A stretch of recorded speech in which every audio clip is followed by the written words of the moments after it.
Welcome back. Israel war on Gaza live. Refugee camps continue to be targeted. Heavy bombardments are reported near Deir el-Balah, including at the Nusayrat, al-Maghazi and Bureij refugee camps, as Israeli forces residents to evacuate south. At least 32 people killed in Khan Yunis and 5 in Rafah as Israeli attacks continue across Gaza. Israeli Defense Minister says operations in southern Gaza, which have included the bombing of refugee camps and previously declared civilian safe zones, will continue. Israeli forces exit Gaza City, leaving devastation in their wake. Israeli forces withdraw after a 10-day presence in Daraj and Al-Tufa neighborhoods, Gaza City. Al Jazeera reports widespread destruction, including bulldozed cemeteries. Attempts to use a humanitarian corridor met direct gunfire. Humanitarian concerns mount as the aftermath unfolds. Lebanon files UNSC complaint. Israel accused in Saleh al-Aruri killing. Lebanon officially complains to the UN Security Council, alleging Israel's role in the attack that killed Hamas deputy chief Saleh al-Aruri. The complaint also points to Israeli use of Lebanese airspace for bombing Syria. Palestinian government rejects Israel's post-war Gaza plan. The Palestinian government dismisses Israel's post-war vision for Gaza, refusing a plan that hands over governance to unspecified Palestinian bodies while granting Israel security control.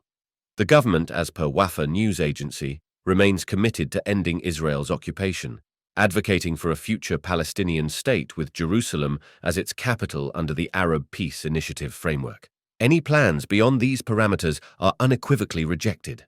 Millions rally in Yemen supporting Palestinians. Massive demonstrations across Yemen, including in Sana'a, show solidarity with Palestinians. Al Masirah TV reports 2 million Yemenis in the Blood of the Free People on the Road to Victory march. Live footage depicts endless crowds with Palestinian flags. Houthi officials address the demonstrators, emphasizing readiness to confront the US. The rally statement condemns the US for last week's killings, denounces al-Aruri's assassination in Lebanon, and calls for an Arab boycott of Israeli and US goods. Qassam brigades target Israeli soldiers in Khan Yunis. Qassam brigades report detonating a minefield east of Khan Yunis, causing Israeli soldier casualties. The armed wing of Hamas also claims an attack on an Israeli bulldozer in the same area. Earlier, a joint operation with Al-Quds brigades targeted 3 Israeli Merkava tanks in the Mayan area in Khan Yunis. Palestinian Foreign Ministry, Rafah humanitarian crisis tests international credibility. The Palestinian Authority's Ministry of Foreign Affairs asserts that the humanitarian crisis in Rafah challenges the international community's credibility. In a statement, the ministry condemns Israel's ongoing campaign of genocide, destruction, and displacement in Gaza, now lasting for 91 days. With a population of over 2 million facing dire choices, the statement outlines the options: death by bombing, starvation, and medical deprivation, or continued displacement, leading to Rafah becoming the world's most densely populated area with over 1 million people. Israeli restrictions persist, 13th consecutive Friday without Palestinian access to Al-Aqsa Mosque.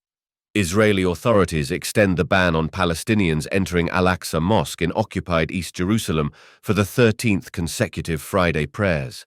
Heightened presence of Israeli police throughout the city impedes worshippers' access to the mosque. Israeli measures curtail Al-Aqsa Friday prayers. Today, only 15,000 worshippers were allowed Friday prayers at Al-Aqsa Mosque in Jerusalem due to stringent Israeli restrictions, reports the Islamic Waqf. Israeli measures obstructed access for thousands, affecting not just outsiders, but also West Bank residents since October 7th. Israeli forces deployed heavily near the Old City, limiting mosque entry to local residents.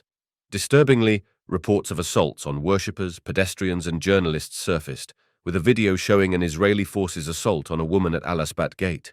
Tensions rise over the impact on religious practices. Death toll in Gaza rises to 22,600. At least 22,600 people have been killed in Israeli attacks on the Gaza Strip since October 7th, the Palestinian Ministry of Health says. A total of 57,910 people have been wounded, the majority of them women and children. About 7,000 are missing, presumed to be dead under the rubble. In a statement, the ministry says it had recorded 162 deaths over the past 24 hours.